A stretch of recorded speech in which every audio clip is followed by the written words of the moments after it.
រឿង3យ៉ាងដែលត្រូវធ្វើដើម្បីការពារអាយុជីវិតរបស់លោកអ្នកក្នុងកំឡុងពេលមានសង្គ្រាមបិទ location service នៅក្នុង setting របស់លោកអ្នកកុំចែករំលែកលេខផ្លូវស្ពាន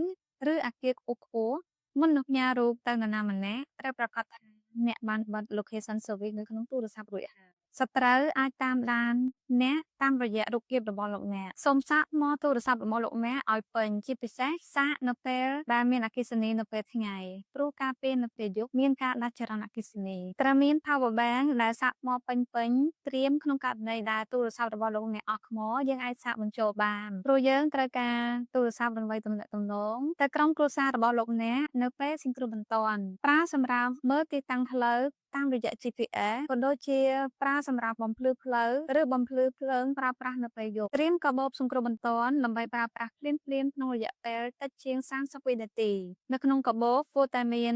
ណាំពេទ្យលុយរាយលុយដុំមិនមែនមានតែកាតធនាគារនោះទេត្រូវមានឯកសារសំខាន់ត្រៀមហើយច្រកថង់ផ្លាស្ទិករួចជាស្រេចដើម្បីការពារទឹកជ្រាបត្រៀមឆ្នាំងសាកទូរស័ព្ទ power bank ទឹកផឹកអាហារសម្រន់និងទាញយក offline map ឬក៏ផែនទីដែលប្រើប្រាស់នៅក្នុងទូរស័ព្ទដោយកុំចាំបាច់ប្រើអ៊ីនធឺណិតដាក់កាបូបសង្គ្រោះបន្ទាន់នៅគៀនទ្វារដែលលោកអ្នកអាចយកវាមកប្រើនៅពេលដែលមានគ្រោះអាសន្នមកដល់យើងបានរៀបចំ20ចំណុចបន្ថែមទៀតដើម្បីការពារសុវត្ថិភាពអ្នកនិងក្រុមគ្រួសារនៅក្នុងខមមិនខាងក្រោម